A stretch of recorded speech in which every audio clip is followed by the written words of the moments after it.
Some families passed the mashed potatoes, mine passed judgment. Thanksgiving in the Harper household had always been uncomfortable, but that year it was downright eerie.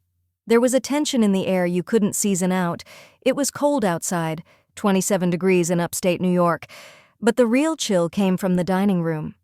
I pulled into the driveway a few minutes before dinner. My sister Madison always insisted on punctuality, as if arriving early meant you were morally superior. I rang the bell out of habit, even though I still had a key. My mom opened the door, no hug, no smile, just a stiff, "Hey, come in." Strike one. The house smelled like rosemary and judgment. Everything looked perfect, too perfect. Candles lit, napkins folded. Even my niece Ellie was wearing a dress that screamed, "Photo op." I stepped into the dining room and froze. There were more people than usual, cousins I hadn't seen in years. Aunt Clara from Florida, Uncle Dave, who supposedly hated traveling in the cold. Everyone was there. Everyone but me. Until now. Something was off. I forced a smile, nodded at a few half-familiar faces, and took my usual seat at the far end of the table. I didn't even get through pouring my water before Madison stood up, glass in hand, as if she were giving a toast at a corporate awards banquet. She tapped her spoon against her wineglass. Ting, ting, ting. "Before we carve the turkey," she began, her tone saccharine and perfectly rehearsed, "there's something we need to address as a family." The room went still. Ellie, mid-bite, paused. My gut clenched. I had heard that tone before, when I was 14 and she got me grounded for a party I didn't attend. She was about to perform, and I was the audience. And the target. "We had a family vote," Madison said, scanning the table like a queen surveying her court, "and we've decided you're not part of this family anymore." The words didn't land like a bomb, they spread like poison. I blinked, unsure if I'd heard her right. Then Aunt Clara nodded. Uncle Dave raised his glass. Someone actually clapped. Loudest of all was my mother, who gave a short laugh and said, "Well, someone had to say it." I looked to my father, hoping for at least a flinch. He didn't even look at me. He just took a sip of his beer and muttered, "Honestly, it's probably for the best." There it was. The betrayal. The Thanksgiving family betrayal I didn't see coming, though maybe I should have. My breath slowed. I looked around the table and realized they weren't shocked. They were ready for this. They'd planned it, rehearsed it, like a play. I pushed back my chair slowly. "You actually rehearsed this," I said, voice even, calm. Madison beamed wider. "You've been toxic for years, and we're just done pretending." "Toxic," my mother echoed. She passed the cranberry sauce like we were talking about the weather. "It's unanimous." The word hung in the air like smoke. Toxic. A label, a verdict, a life sentence with no appeal. I nodded once, slowly. "Good," I said. Madison's smile faltered. "Excuse me?" "I said good," I repeated. Then I reached down and pulled out a folder from my bag. Thick, heavy, hard copy receipts, tabbed and highlighted. I placed it gently in the center of the table with a solid thunk. "What is that?" Madison asked. "Something I've been putting together for a while." She grabbed it, eager to remain in control. Page 1. Her face twitched. Page 2. Her expression cracked. Page 3. Pale. Page 4. Mouth slightly open. By page 5 she was shaking. Then she screamed, not a cry, a scream, loud enough to silence every fork in the room. She stood so fast her chair fell over behind her. She slammed the folder shut like it was cursed. "You psycho!" she shrieked. "You twisted, bitter freak!" Joel, her husband, leaned over and took the folder from her hands. He flipped through it quietly. Then he looked at me, stunned. "Is this real?" he asked. "Every cent," I said. "Every request, every lie, every dollar that disappeared into your lives while you called me cold." The room froze.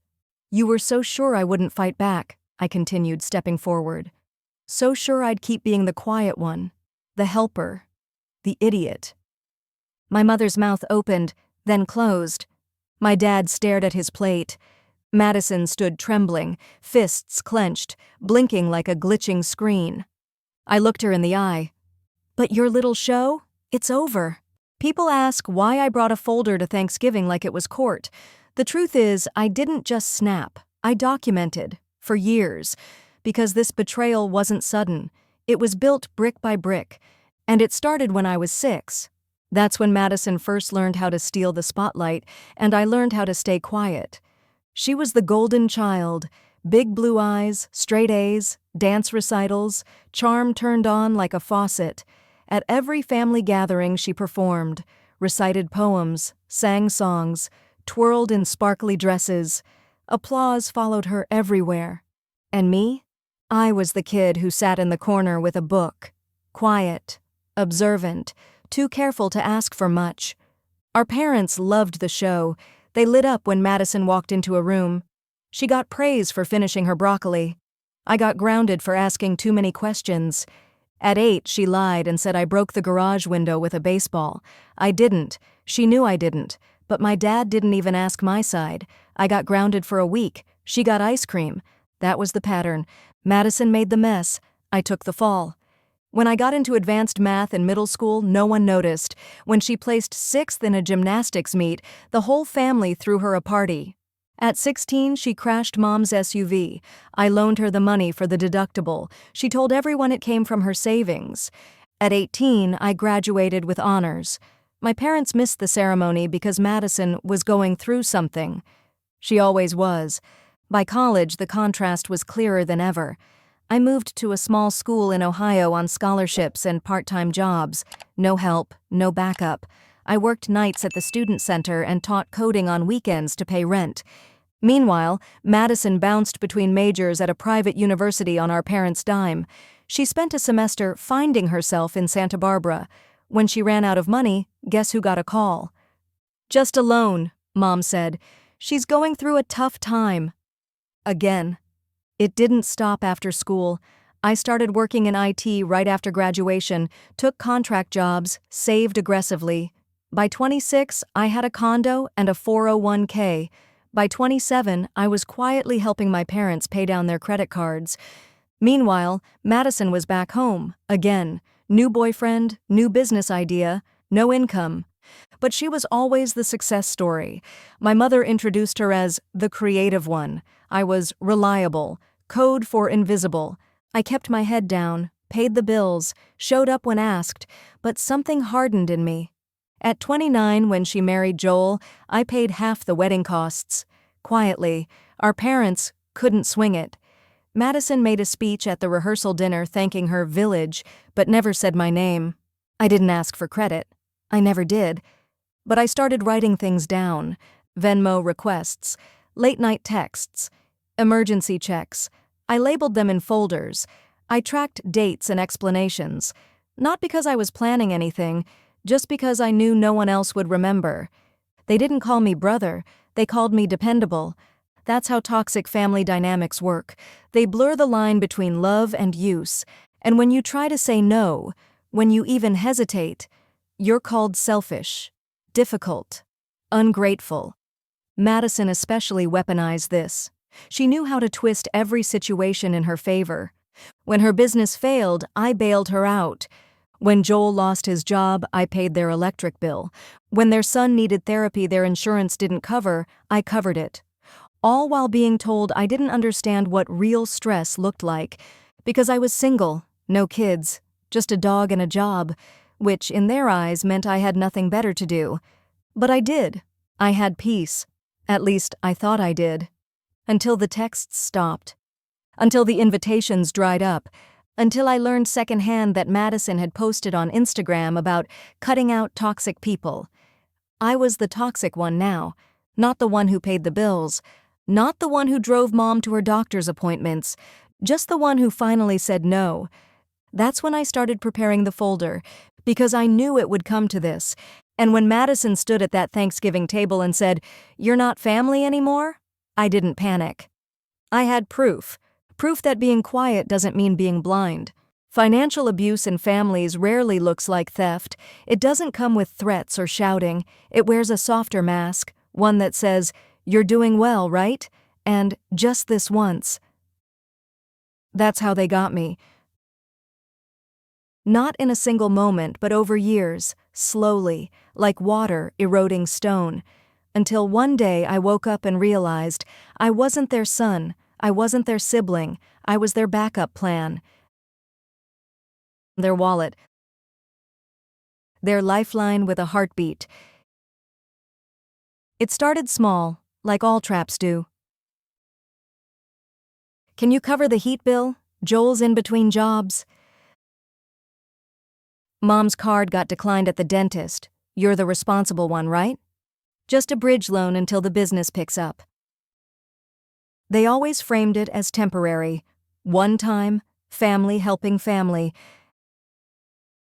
And I wanted to believe them, because what kind of person says no to a mother in pain, a sister in crisis, a nephew who needs therapy? So I gave, and gave, and gave. Until giving became identity. I didn't think to track the money at first. That felt cold, transactional. But after the third emergency turned out to be a vacation, I started logging everything. By the time Thanksgiving came around, I'd compiled 5 years of digital breadcrumbs, a record of how financial abuse in families doesn't just drain your bank account, it drains your trust. Here's what I found when I finally added it all up. $12,000 to help mom consolidate credit card debt right before she bought new living room furniture. $4,200 for a family emergency that turned out to be a luxury Cabo trip. $2,300 for Madison's dental crisis, actually veneers she flaunted on Instagram with the caption, "Self-care isn't selfish." $6,500 for Ellie's therapy after Joel's insurance lapsed.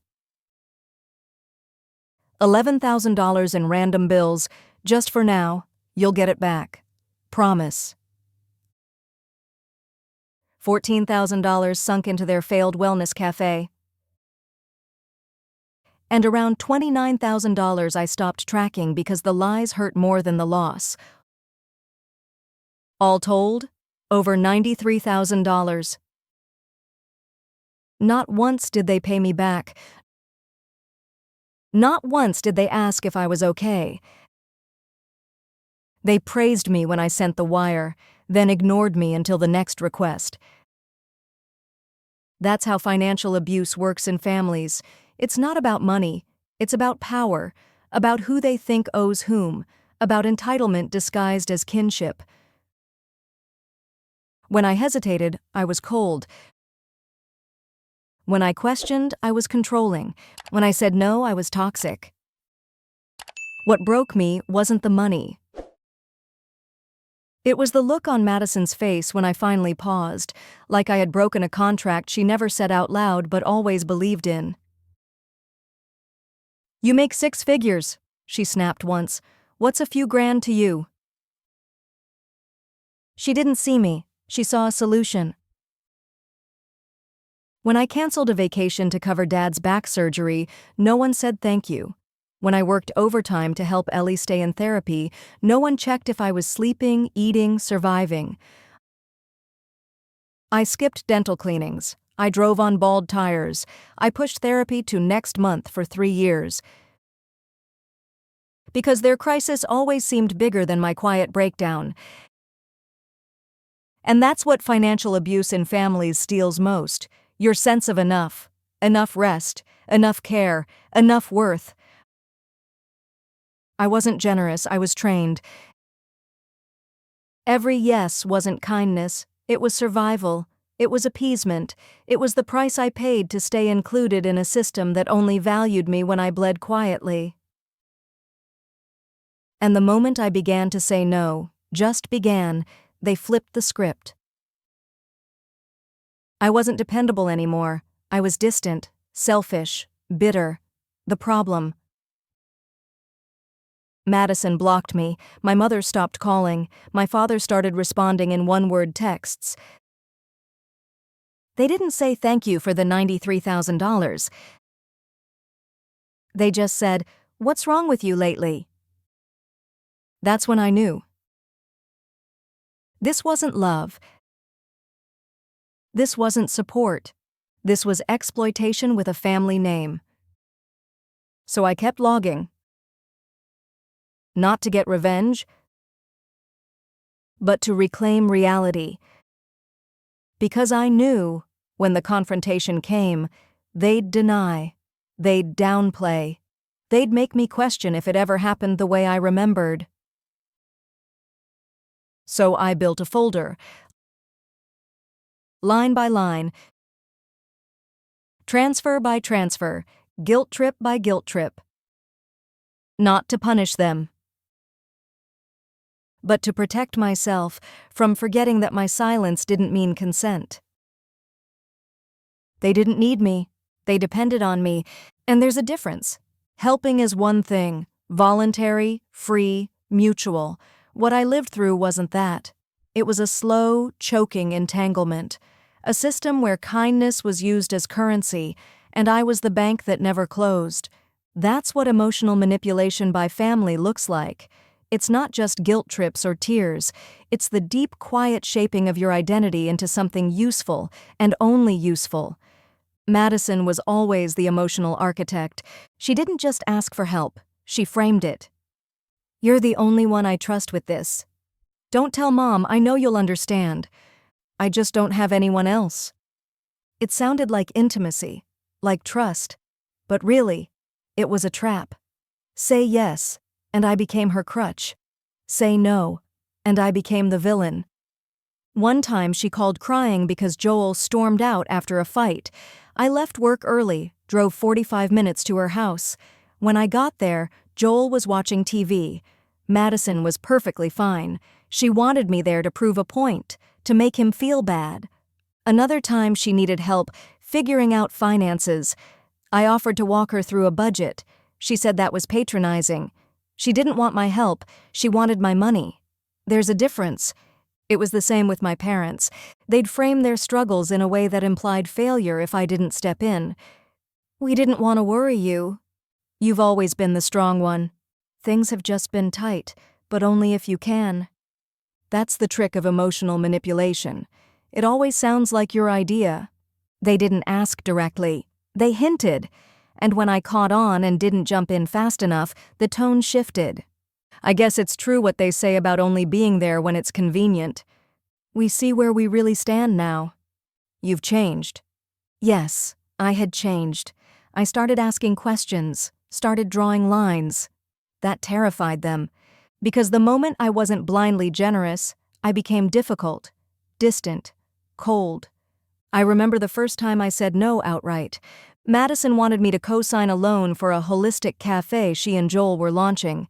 "It's a passion project," she said, "and you believe in wellness, right?"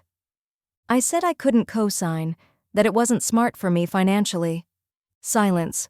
Then, "Wow, so you're just another person who doesn't believe in me." It wasn't about the cafe, it was about control. If I said yes, I was loyal. If I said no, I was a traitor. And that's when the shift happened. Suddenly, I wasn't included in group texts. I wasn't invited to Dad's birthday dinner. My mom started forwarding me cryptic Facebook posts about cutting off negative energy. Madison blocked me entirely. They didn't just withdraw, they rewrote the narrative. I became the problem, the difficult one, the ungrateful one, the one with boundaries, which in this family was worse than being cruel, because boundaries meant they couldn't use me anymore. And that's what they couldn't forgive. I don't think they realized how deep the manipulation had gone until I stopped apologizing, until I stopped explaining myself, until I started pulling records. I wasn't just logging transfers anymore. I was compiling evidence, screenshots of texts where Madison called me controlling for not wiring money overnight, emails from my mother asking for a little help again with Dad's medical bills, followed by vacation photos of family events I wasn't invited to, posts where Madison joked with her friends about her emergency fund with legs. That's what she called me, her emergency fund. Even Joel had chimed in once. He doesn't have a family of his own. What else is he gonna do with the money? What else? Like I didn't have plans, like I didn't have dreams, like I didn't have a life. That's how they saw me. A support system without a soul, a resource, not a relative. And still part of me hesitated, because I didn't want revenge. I wanted release, but I knew, without proof, I'd never be free. So I built the folder, piece by piece, moment by moment, every loan, every favor, every time they twisted the truth. And on Thanksgiving, when Madison stood up and said, "We voted, you're not family anymore," I didn't feel shocked. I felt ready, because emotional manipulation only works if you let it go unchallenged. That night I challenged it. I made them look. And Madison? She couldn't handle it. Because when you're used to rewriting reality, the truth looks like an attack. But it wasn't an attack. It was an archive. Of every moment they took my silence for agreement. Of every dollar they took for granted. Of every time they used love as leverage. And I wasn't playing along anymore. The hardest word I've ever said out loud was no. Not because I wasn't allowed to say it, but because I was trained not to. In our family, saying no was the start of an argument, or worse, the start of exile. You said yes, or you were labeled selfish. You gave, or you got the cold shoulder. No in our house didn't mean boundary, it meant betrayal. So for years I said yes, automatically, quietly, reluctantly, until one night, sitting alone on my couch, bank app open, finger hovering over the send button, something in me stopped. Madison had texted earlier that day, "We need $5,000. Joel and I are opening our wellness cafe, just a small loan. We'll pay you back in a few months, promise." There was no, "Can you?" No, "Would you be open to?" It was written like a given, like my money was their backup plan. I stared at the screen, heart pounding, palms sweating, and then I typed 2 letters. Number. I hit send, tossed my phone onto the couch, felt my chest tighten, like waiting for the sky to fall. It didn't take long. Madison's reply came 10 minutes later. "Wow, so now you're turning your back on your own family? After everything we've done for you?" What had they done? I reread the message twice, then I muted the thread. That was the first no, but it wouldn't be the last. The fallout came fast. My mom called 2 days later. "Madison's hurt. She said you were rude. Why are you doing this now?" I asked calmly, "Did she tell you how much I've sent her over the last 5 years?" Silence. "She said you've been acting different." "I said no," I repeated. "That's the difference." Then the texts started. Madison, Joel, even my aunt, all with the same tone, wounded, shocked, appalled. You'd think I'd burn their house down, but all I did was say no. That was when I realized something no one ever tells you. The moment you stop serving your role in a toxic family, they stop seeing you as family. I wasn't their son, brother, or cousin. I was the yes man, the fixer, the quiet, dependable one who always came through. Without that role, I was a threat. I stopped responding to the barrage of guilt. I stopped apologizing for needing peace. I stopped pretending their behavior didn't drain me. That week, Madison posted an Instagram story. "Some people only exist to drain you, protect your energy." And just like that, I became her villain. A faceless cautionary tale in her curated feed. No one messaged to ask why I said no. No one asked if I was okay. No one said thank you for the tens of thousands I'd already given. They just vanished. Cutting off toxic relatives doesn't usually happen with one big explosion. It happens quietly, a refusal, a silence, a boundary, and it burns. Not because you miss the manipulation, but because you mourn the version of you who thought this was love. I spent the next month building my file. Every transaction, every excuse, every guilt-ridden message, every time I said sure when I wanted to scream. The pattern was undeniable. I printed the evidence, put it in a folder, labeled it history, because that's what it was now. The week before Thanksgiving, I had dinner with a friend. My first real dinner out in months. I told him everything. The money, the messages, the silence. He didn't say, "You should forgive them." He didn't say, "But their family." He said, "You were right to say no." And I broke, because it was the first time someone saw me, not as selfish or dramatic, but as someone who finally stood up. So on Thanksgiving Day, when I walked into that crowded dining room and felt the air shift around me, I already knew. They were going to cut me off. What they didn't know was I had already cut the cord. Madison's big reveal, the vote, the cheers. They didn't wound me like they thought they would, because I was past the pain, past the pleading. I didn't bring the folder to get even. I brought it because, for once, I wanted the truth to speak louder than the lies. And when Madison opened it and started screaming, I didn't feel powerful. I felt free. There are moments in life that feel like fiction even as they're happening. Watching my sister scream across a Thanksgiving table because of a folder I dropped onto a linen cloth between the turkey and the yams was one of them. She had planned a takedown, a final public shaming, a family vote against me. She wasn't ready for the evidence. Madison opened the folder like she expected a joke. What she found was an archive. The first page?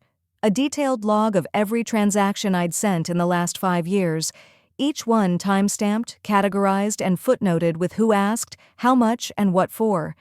I'd printed every single dollar. She blinked, flipped the page. Her eyes scanned faster. I saw the blood drain from her face, and then she screamed, not a shriek of surprise, a scream of rage, of exposure. The chair behind her clattered to the floor. She slapped the folder shut like it might catch fire. "You twisted freak!" she snapped. Gasps rang out around the table. Joel, her husband, leaned forward and gently pulled the folder toward himself. He opened it. His brows furrowed. He turned a page, then another. He looked up at me. "Wait, is this real?" "All of it," I said calmly. "Every transfer, every ask, every lie." He turned back to the folder, reading faster now, flipping through emails, Venmo screenshots, texts. One showed Madison asking for money for urgent dental work. I'd sent $2,300. Next page, a photo she'd posted 2 days later, smiling with brand new veneers, captioned, "Self-care queen, ha, treat yourself." Joel's face froze. His mouth hung slightly open. My mom leaned forward, her fork suspended midair. "You kept all of this?" "I had to," I said quietly. "You never remembered. Someone had to." Then I looked at Joel. "Turn to page 17. He did. His eyes caught a transaction, $4,200. Beneath it, Hotel Santa Monica, dates, receipt, guest name, Madison Harper. Secondary guest, Zach D., not Joel. He blinked twice. "Who is Zach?" Madison's head snapped toward him. "Don't start." 3 nights. "On my credit card?" Joel said, his voice cracking. "Can we not do this here?" she hissed. My mom stood up now. "Let's all calm down. This doesn't have to turn into a circus." "No," I said, my voice dropping, firm. "Let's be reasonable. Let's talk about the time you called me a parasite while cashing the check I mailed you." She froze. My dad, who'd been mostly silent, set his beer down and rubbed his face. "You're making this into something bigger than it is." I turned to him. "You let this happen. You watched them do this to me for years, and you said nothing. You let me fund this family like an ATM with a pulse." He didn't deny it. And I didn't need him to. Madison tried to regain control. "You're just bitter because no one needs you anymore," she said, venom in her voice. "You built this whole file like some stalker, like you're the victim." "I'm not the victim," I said. "I'm just not your wallet anymore." "You don't get to play the martyr," she snapped. "I'm not," I said, stepping closer. "But you only called me brother when it suited you. The rest of the time I was a transaction." She scoffed. "You could have said no any time. No one forced you." "You're right," I said, "but every time I said no, I got guilted, or frozen out, or called selfish." "And now," I continued, "now I say no, and you vote me out?" Joel stood up now, holding the folder like it was radioactive. "Is this true? All of it?" Madison hesitated. That was all it took." "She lied," Joel muttered. "She told me you were distant, controlling. She said you barely helped." "She was turning everyone against me," Madison said quickly. "I didn't raise my voice. I didn't even look at her. You did that all by yourself." The room fell into a deep silence. Ellie, still at the table, quietly took a sip of water. Her small face was blank. Watching. My mother tried again, her voice soft. "Honey, we may have overreacted, but this is still family. Families fight." I cut her off. "I'm not asking for peace," I said. "I'm telling you, I'm done." "You've said that before," Madison sneered. "Not like this," I replied. I reached into my coat pocket and pulled out an envelope. Thick, white, official-looking. I placed it on the table. Joel caught it as it slid toward him. He opened it, read the header. His eyes widened. "What is this?" I answered for him. "Revocation of power of attorney. Removal as emergency contact. I already filed everything." My mother gasped. "You're cutting ties completely?" I looked her in the eye. "Completely." The silence was louder than any argument. "You're being cruel," she said. "We made mistakes. But we're still your family." "No," I said. "You're not." I put on my coat, looked at them one last time. They sat stunned, surrounded by uneaten food, shattered illusions, and years of buried truths finally laid bare on the table between them. Then I left, out the front door, into the bitter night. I didn't look back. Not because I didn't care, but because I finally cared enough to walk away. The strange thing about detonating a truth bomb in the middle of Thanksgiving dinner is what comes after. Not yelling, not apologies. Silence. Thick, paralyzing, heavy silence. I left them there, surrounded by roasted vegetables, cold stuffing, and the file folder still open like an autopsy report on a family that had finally flatlined. I didn't drive straight home. I parked at the lake about 3 miles from the house, the one where my dad used to take me fishing when I was 10. I sat in the car, engine off, staring at the still water. It was freezing, 29 degrees and falling, but I didn't care. I couldn't feel the cold. I couldn't feel much of anything. For the first time in years, no one was texting me. No one was asking for something. No guilt, no obligation, just silence. And I breathed. The next day was quiet. Then the day after that. Then the third day, the phone calls started. Missed call from Mom. Voicemail from Madison. 3 texts from Joel. Each message had the same shape. First, confusion. Then anger. Then desperation. "You didn't have to humiliate her like that. This is still your family. Joel's filing for divorce. Are you happy now? Your mother's crying nonstop. Please come fix this." But I didn't reply. Because what they were really saying was, put the genie back in the bottle. But once you've started exposing family lies, there's no way to stuff the truth back into silence. Joel sent another message on day 4. I read the whole folder. It all checks out. I had no idea. I feel sick. Another, later that night. She cheated, more than once, lied about where the money went, lied about you. He didn't ask for anything. He didn't demand I make it right. He just acknowledged it. And that landed harder than any apology.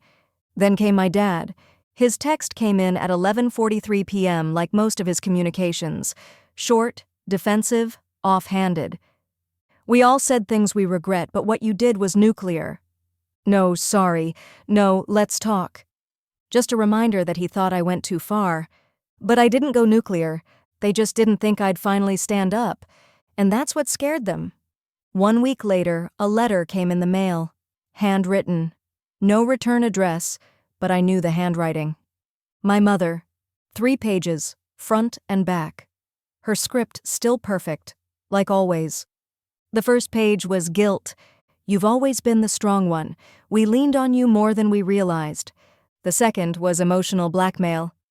"Your father isn't doing well. Ellie asks about you every day." And the third was the ask. "We're underwater on the house. Just need some help to get through. Then we'll never ask again." I folded the letter. I didn't cry. I didn't rage. I tossed it in the trash. Because I'd already given them everything, and now they were just repackaging it as love. Exposing family lies isn't a victory parade. It's watching the people you once protected scramble to rewrite the story with them as the victims. It's watching your sister, who cheered as you were exiled, suddenly play the wounded soul online. It's seeing your mother try to reframe it all as a misunderstanding. It's hearing your dad say, "Well, it wasn't that bad," like gaslighting is a family tradition. And it's standing firm. I didn't unblock Madison. I didn't return Joel's calls. I didn't answer when Aunt Clara left a voicemail crying about how things used to be. Because the truth is, things never were the way they said. It wasn't love, it was leverage. They called me family when I funded them. They called me toxic when I stopped. And now that the lies are on the table, dated, signed, and printed, they want me to look away again. But I won't. Because the worst thing I ever did wasn't the folder. It was giving them chance after chance after chance, thinking they'd change. They didn't. They just got sneakier, more practiced at the manipulation. But now they can't hide behind charm or tradition or shared blood. They showed me who they were, and I believed them. There's something liberating about not having to fix things anymore. The weight of pretending everything's fine. Gone. The anxiety of waiting for the next request. Gone. The stress of walking on eggshells. Gone. It didn't happen with a bang. It happened with a folder, a refusal, and a door closing behind me. And every day since has been quieter. Lonelier? Sometimes. But honest. And honesty tastes better than any Thanksgiving dinner they ever served. People think setting boundaries with family is about drawing a line. It's not. It's about choosing not to bleed when they cross it. The folder did its job. It exposed, it revealed, it burned. But it wasn't the end. It was the beginning. Because when a family system is built on unspoken rules, keep quiet, give without asking, don't challenge the hierarchy, breaking that system doesn't just cause a mess, it creates a vacuum. And when I pulled my support, they scrambled. The first step was legal. I called my attorney the Monday after Thanksgiving. "I want to revoke everything," I said. "Power of attorney, medical proxy, emergency contact status, all of it." He didn't ask why, just said, "You got it." Within 72 hours, the paperwork was filed. I received confirmation by email and hard copy. I placed it in a new folder. Not history. This one was labeled freedom. That same week, I removed them from all my emergency forms at work. I changed the beneficiaries on my life insurance. I took my name off the co-signed car loan for Madison's previous business venture. It took weeks of red tape, but I did it. No more backdoors, no more obligations, no more pretending. Then came the emotional boundaries. Harder, messier, slower. They didn't stop trying. The silence turned into strategies. My mom texted me photos of Ellie's drawings. One showed the family table, with one chair empty. "She misses you," the message said. "She doesn't understand why you won't come home." I didn't answer. Because Ellie was innocent, but the guilt was a weapon. A few days later, I got a message from Madison. "You're seriously cutting everyone off? You're really that dramatic?" I didn't reply. 3 hours later, another ping. "You'll regret this when something happens to mom or dad, but go ahead, enjoy your little freedom." That message stayed unread, because I wasn't obligated to feel guilty for their chaos. Setting boundaries with family doesn't mean you stop caring. It means you stop allowing their needs to override your life. I started waking up early, drinking coffee on my balcony instead of checking for emergencies. I saw a doctor for the first time in 3 years. Finally made the therapy appointment I'd been putting off, not because I was broken, but because I was finally allowed to take care of myself. My therapist asked me something in our second session that stuck. "When you were helping your family, what were you afraid would happen if you stopped?" I didn't answer right away. Then I said, "I thought they'd leave me." She nodded. "And now that they have?" I smiled. "I'm still standing." I spent years being afraid of the emotional earthquake that would come if I ever said no. Turns out, the earthquake came, and it was exactly what I needed. Because now everything was real. No pretending, no performance, just truth. Joel messaged again in mid-December. This time, different tone. I filed the divorce papers. Thank you for the truth. I wish I'd seen it sooner. I stared at the screen. Not because I was surprised, Madison's mask had been slipping for years, but because he didn't ask for money. He didn't ask for advice. He just said thank you. And that felt new. Christmas came and went. No family invites, no photos. Just one text from my dad on the 25th. Hope you're happy. That was it. Not Merry Christmas. Not we miss you. Just blame. But I didn't let it in. I poured a glass of wine, lit a candle, and sat by the window. Snow was falling, soft and slow. I felt the quiet. No noise, no pressure. Just me. I used to think that meant failure. Now I knew it meant peace. I didn't make a dramatic announcement online. No cutting toxic people out of my life posts. I just lived differently. I changed my passwords, closed the shared Amazon account, froze the bank card Madison used for emergencies. I stopped showing up, because that's how you take your power back from people who used your presence like a utility. You remove the access, without warning, without apology, just gone. Boundaries aren't about punishment, they're about truth. And the truth was, my family didn't know me. They knew the version of me that paid, fixed, absorbed. They didn't know how I drank my coffee, or what made me laugh, or why I loved quiet bookstores on Sunday mornings. They never asked, because they weren't interested in me. They were interested in what I could give. And when I stopped giving, they stopped pretending. So I stopped pretending too. In January, I updated my will. No family members included. Instead, I listed a nonprofit I'd started volunteering for, a local center that helped teens aging out of foster care, kids who knew what it meant to be needed only when convenient, kids who reminded me of me. And just like that, I was no longer legally or emotionally responsible for any of them. Not my mother, not my father, not Madison. I wasn't their safety net. I wasn't their fallback. I wasn't their secret weapon anymore.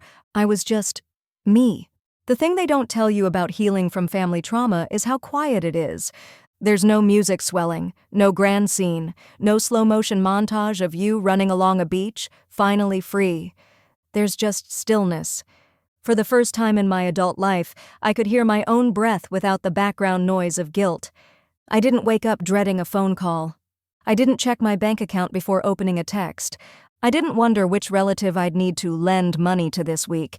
There were no emergencies, no guilt bombs, no manipulation disguised as love. Just silence. And that silence? It was beautiful. I started building a routine. Not a survival routine, the kind I used to live by when every dollar I made was half promised to someone else. A real routine. I woke up early, made coffee, sat on my balcony, wrapped in a blanket, and watched the city slowly come alive. The dogs snored at my feet. The winter sun rose slow but steady, warming the edge of my face. I read more. Not emails, not messages, books. Ones I hadn't touched in years because I'd been too busy. I went to therapy, every Tuesday at 5:30. No emergencies, no cancellations.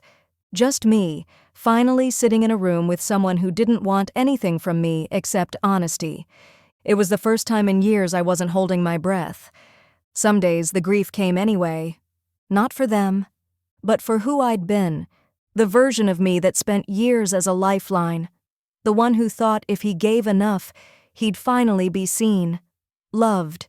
Needed for more than his bank account or his silence. That version of me had worked so hard to be indispensable, only to realize he'd been replaceable all along. So I sat with him. I wrote a letter to myself, not the current me, but the version who once sent Madison money while skipping his own dentist appointments. You weren't weak. You were trying to keep the people you loved from drowning. You didn't know they were handing you weights while calling them life jackets. The more I leaned into the silence, the more I saw what healing really meant. It wasn't moving on, it was standing still, long enough to feel the ache, long enough to unlearn the lies, long enough to decide who you are without their voices in your head. My therapist once asked, "What does peace look like to you?" At first I said, "Silence." Then I said, "Not owing anyone anything." Eventually I said, "Being known and still chosen." Because that's what was missing. They didn't know me, not really.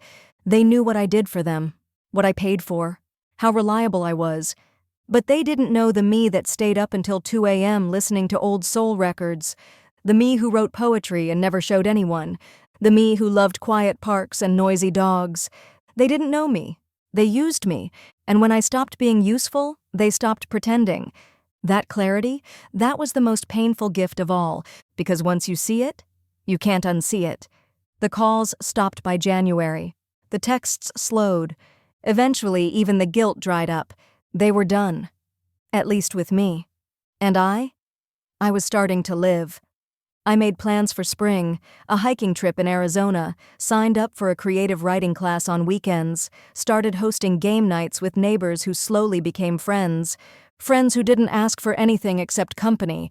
It felt weird at first, being wanted, not needed, being invited, not summoned, being seen, not used. I kept waiting for the other shoe to drop.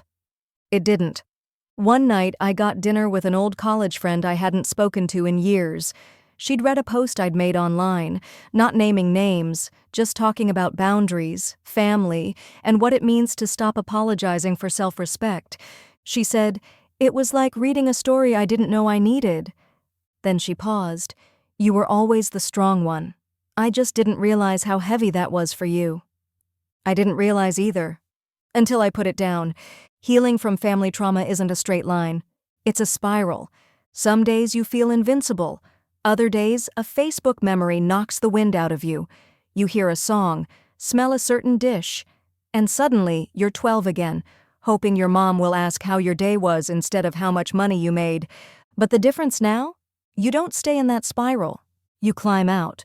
By March, I had a new rhythm, a new way of measuring closeness, no longer by blood, not by tradition, not by obligation, but by mutual care. If I reached out, would they reach back? If I asked for help, would they show up? If I said no, would they still see me? And if the answer was no, I let them go. No folder, no confrontation, just quiet. That, I learned, is sometimes the loudest boundary of all. By April, the dust had settled. The silence that followed my departure from the family wasn't just peace, it was space. Space to breathe, space to think, space to finally ask the question I'd avoided for most of my life. How did it get this bad? The answer wasn't just Madison. It started long before that, with the people who raised us. Because dealing with manipulative parents doesn't always look like yelling or violence.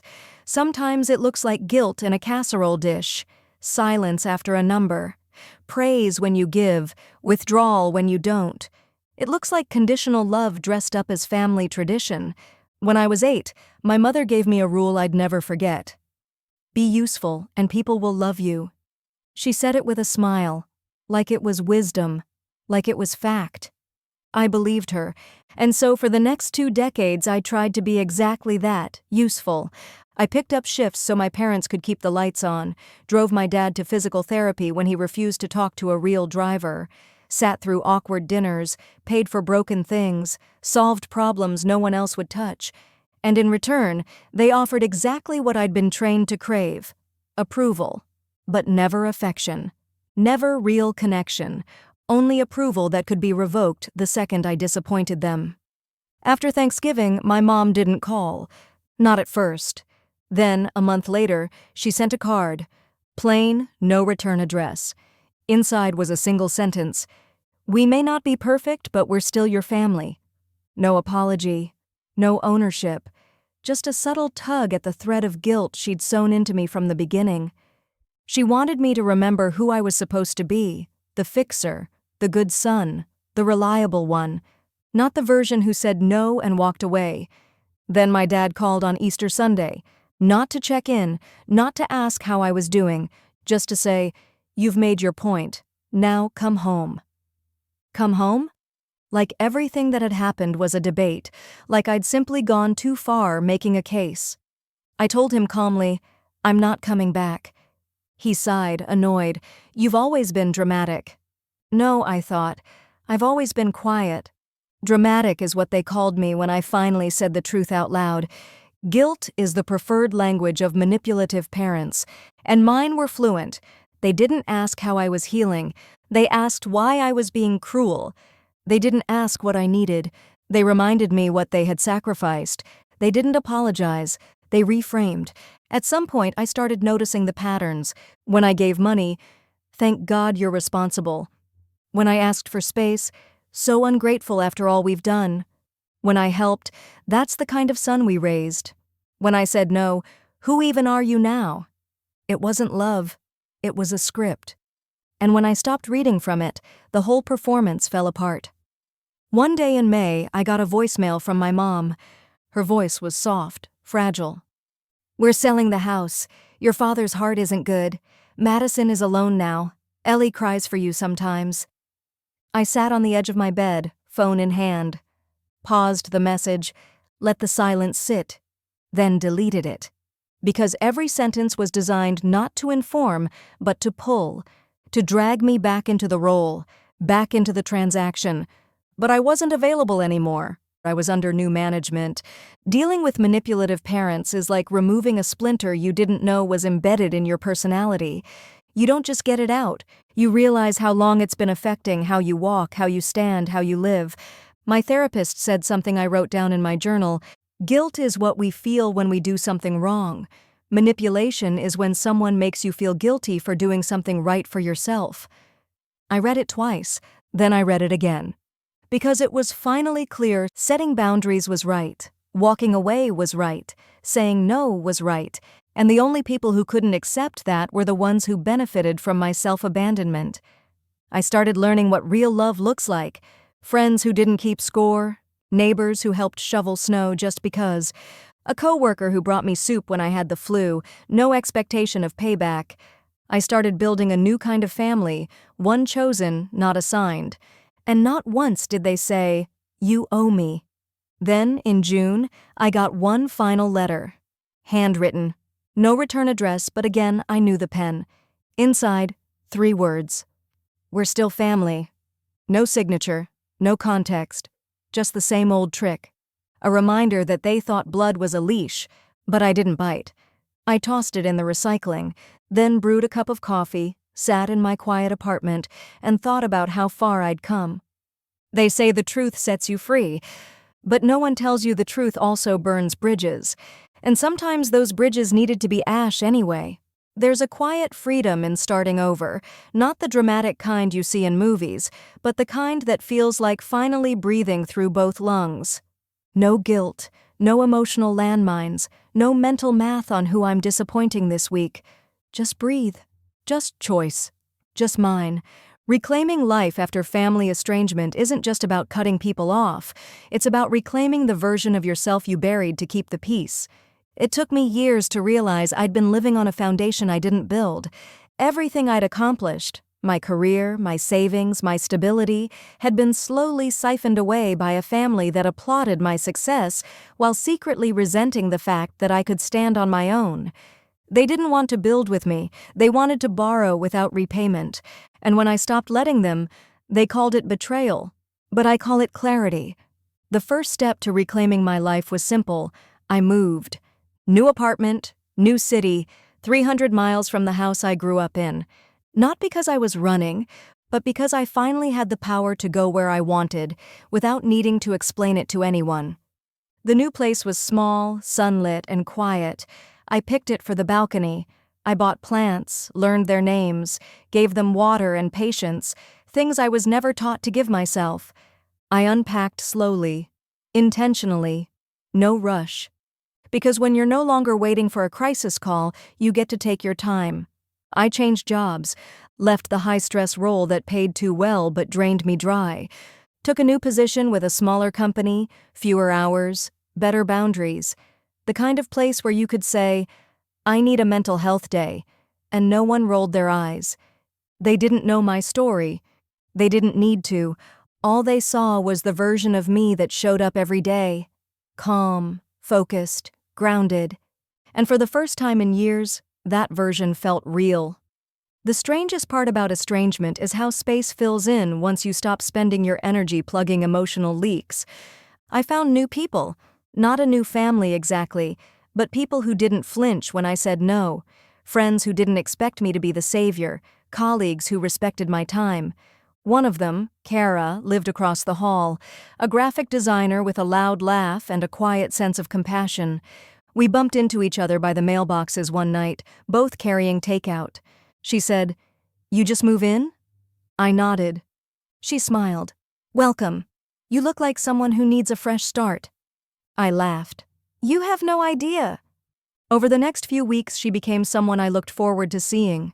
We shared meals, took walks, compared terrible reality shows and deep-dive podcasts, and not once did she ask about my family. She let me offer pieces of the story at my own pace, small, jagged pieces that had been heavy for too long. One night, sitting on her couch with tea in hand, I finally said, "They only loved me when I was useful." She looked at me, not pitying, not uncomfortable, just steady. "Then it wasn't love," she said. And just like that, something in me cracked open and healed a little. The second step in reclaiming my life was permission. Permission to enjoy things. I bought new clothes, not because I needed them, but because I liked the color.